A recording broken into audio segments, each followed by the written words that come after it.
ready on that record. There we go. Good morning. I'm all up in your face.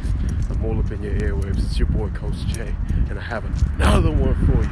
And yes, this is probably going to feel like a punch in the mouth to some people, but somebody needs to do it, right? So, if you are one of those ones that say, why aren't people nicer to me? You want to have a seat on this one, and trust me, it's coming from all that is. It's coming from love, all right? First things first. Why aren't people nice to you? And it's very clear, okay? Yes, we would love for everyone to be nicer to all of each other, right? Like everyone. We want everyone to have this great experience, right? It'll make life easier, right?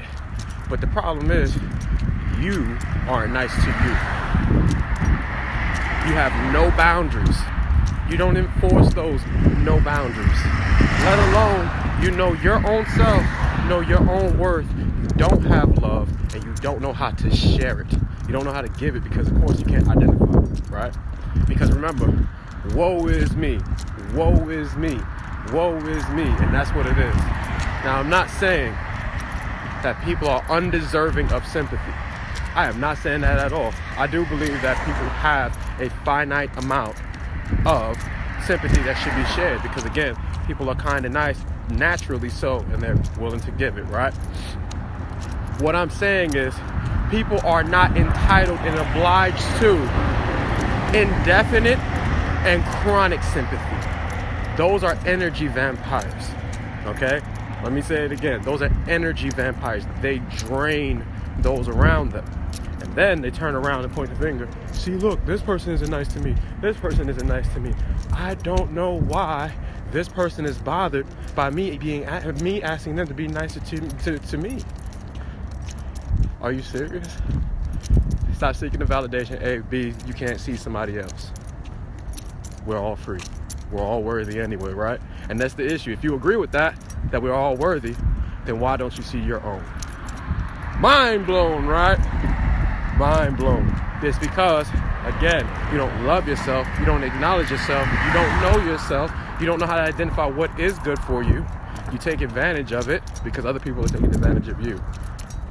And then the worst part with these kind of folks is when you're nice to them and you're like, yo, everyone else is treating you like crap and you're doing this to me. A few things are said. I didn't ask you to. Or they kind of just shrug you off like it was nothing, right? So again, indefinite sympathy is undeserving, okay? To anyone, indefinite sympathy. Now, compassion works charms, right? You're getting into the answer, you're trying to help the person out, and if that person doesn't want it, then that's on them, okay? It's kind of like this, and I gave this, this metaphor many times. My leg hurts, my leg hurts, my leg hurts. No problem, let me grab this door for you. My leg hurts, my leg hurts, my leg hurts. All right, no problem. Let me grab this box out your hand. My leg hurts, my leg hurts, my leg hurts. No problem, I'll grab these bags out your hand. My leg hurts, my leg hurts, my leg hurts. Here's a chair. My leg hurts, my leg hurts, my leg hurts. Bruh, you want some crutches? Let's get you some crutches. No, that's okay. I don't need any crutches. I'll hobble a little more. I hope that punches some of you in the face because, quite frankly, you need it. You need to realize what's going on. So what you're saying is people's attention, affection, love, focus should strictly be on you. And when someone says, you know what, let's do it this way, it's unfamiliar to you because, again, you're not used to doing things for yourself. You're not used to loving yourself and enforcing your own boundaries. But then what happens is people will put up boundaries that you do not want to cross, right? Like that one that will hold you accountable for abusing their kindness. You don't want to go that way because you know it feels like poison. What you want is to be able to receive without giving back. And it's crazy because the ones that are receiving the goodness from people that are, doing it unsolicited, the one that solicits it are taking that from them. So of course you're constantly filling an escrow. I'm not saying to keep tally or any of that. That's where resentment lives, keeping tally. But what I am saying is they have the formula backwards. All right? That is why people are not nice to you. What you're saying is people should be nicer to me. Okay, be nice to yourself first. What? Yeah. Create boundaries first. Create boundaries first. And you don't have to tell people where the boundaries are. What you do is you remove your presence. You remove you remove all of your energy from your focus to your physical being. You remove it. That's what you do. If you are living on this, people should be nice to me, what you're doing is saying, I'm going to seize liberty. But here's the other part too. What you're saying is, I am a victim. I am a victim. I am a victim. Yes, you are. You absolutely are. And guess what? Like the victim that you are, people are going to take advantage of you. That is why people are not nice to you. Another one, right? So, for those that are chronically seeking for that validation, for sympathy, and I know there's a lot of you. It's a lot of you. Not saying all of you. There's not all of you, because some people do know who they are. Some people know how to love themselves. What I'm saying to you that lives on chronic sympathy, the reason why you can't identify what kindness is because you can't develop it for yourself. You don't have anything to give out. You can't share what you don't have. But you know how to identify it outside of your body. That means that you know how to acknowledge and validate what's outside of you. That means that there's no power inside of you that you've developed. You're requiring it from other people. And when the other people are removed, now you feel unworthy. Now you feel sad because, again, you have not identified who it is that you are. You have not acknowledged who you are. You do not love yourself. You're not even kind to yourself because you allow undeserving people to take advantage of you. And the crazy part is, these ones that want to be treated fairly, wanted to be treated nice, they're taking advantage of other kind and nice people. That is why seemingly no one is nice to you. That is why seemingly, get this, they keep going back to the same ones that are mistreating them. Birds of a feather, right? That which is alike is drawn unto itself. Now, for those that that I've experienced in my life that, say, hey, you should be kinder to me. And it's kind of like, well, what merits it? What merits it? Because I'm not doing anything to you. I'm not talking to you. I'm not texting you. I'm not hanging out with you. I'm not doing anything to you, for you, or anything like that. What would you like from me? And they're going, huh? Because what it really is that they just want focus and attention on their oneself. But how do we create that? Do you want me to just be like, oh, no. Everything that you do wrong to me is okay. Everything that you do wrong to me is okay. I'm still going to keep being nice. No, I have a boundary. You don't need to know it. I just go ahead and remove myself from that. And you don't even know it. You won't have to know it. And when you come back to me and you're like, hey, what happened? And I'll say, hey, you crossed the line and you don't even know it. And I won't even say it in that way. I'm like, I just figured that this is who you are.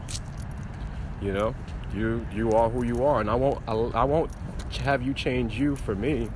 That doesn't serve me. I want you to be you, and if that's who you are, then by all means continue to be it. Oh, that feels like coals dumping on the head. You know what I mean? It's so diplomatic and tactful. I don't get into any of that. And it's like, okay, well, what do you mean? Let's just imagine we have a box on the ground, right? And me and you and I, we're putting kindness in the box, right? I'm putting kindness in the box, kindness in the box, kindness in the box. And you're pulling out the box, pulling out the box, pulling out the box. Now, I'll stop putting kindness in the box, but you're pulling from the box. And then you're looking at me saying, wait, how come you're not being kind? How come you're not putting more in the box? And the answer is simple. You overdrafted it. It's not complicated. That is why people are not nice to you. You have to understand it. You have to love yourself first. You have to acknowledge yourself first. You don't need anyone else to acknowledge you for you to acknowledge yourself. That means you love yourself. You're happy with who you are, and you're heading towards where you want to be. Here's another one right here. Uja bless no man curse. People will susso you, right? Those of us that are not Jamaican, that is gossip. That is negative talk about another person. That's what susso is, all right? People will susso you. And here's the thing. As long as your attention is not on them, You can't grow any more of it. You're going this way with it. All of a sudden, you fade out of their existence. Matter of fact, they fade out of your existence because your attention isn't on them. You look the whole other way, right? They give you iniquity, boom, you turn to the other cheek. Guess where your attention is, right? Look, smack, boom. I'm looking this way. My focus is completely off of you. I'm allowing that relationship to die. I'll give you the gift of absence all day long. There's nothing to it. I'm being kind to myself. I'm not going to you and saying, you should be nicer to me. At that point, you're a victim. And at that point, that person's an attacker. And guess what? They're going to keep taking advantage of you because you are a victim. I'm going to say it again. Why aren't people nice to you? It's because you are not nice to you. How about this? Get with people that are mutually beneficial. You give, they give. You give, they give. You give, they give. There's no counting on who's taking out the kindness box, right? Because you're building something. But what people want to do is be acknowledged by people that are taking away from them. And here's the thing with the nice person. They're taking away from people and they don't realize it. So if you don't have your own identity, spit it out, Jay, all right? As chances are you don't even feel that you're worthy anyway. And that's really what it is. I want you to understand that you can go in with a plan all you want until somebody punch you in the mouth. James, good morning. You know what I'm saying? That's Tyson right there. Yeah, everybody has a plan until they get punched in the mouth. That's literally what it is.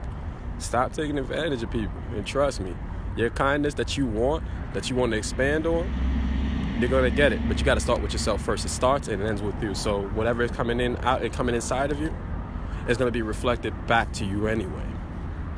You have a lot of events and momentum happening to you, whereas people or things, persons, places, things, happening to you in the way that's negative. And I want you to understand this. Uja bless, no man curse. That means with God's favor, no person can curse you. That means if you have a lot of things going on that's happening negatively to you, that means you're not favored. I want to pause right there. It's an epic pause, right? For people's eyebrow. So, I want you to understand that because we're not in a universe of exclusion, your blessings and favor is then that which you focus on. I'll make it very clear to you. Yes, you are blessed in what it is that you're focused on. If you're focused on calamity, you'll get more of it. If you're focused on blessings, more of it you shall get. If you're focused on love, more of it you shall get. If you're focused on anger, more of it you shall get. I'll make it very plain and simple to you. There is no such thing as a universe of exclusion. Everything is included. Because your attention to what it is, because focus gives life, your attention to whatever it is, it grows. Period. But that's it. That's all I got for you on this lovely brisk morning in Midtown Atlanta. It's your boy, Coach Jay. Later. Share this, because somebody needs to see this.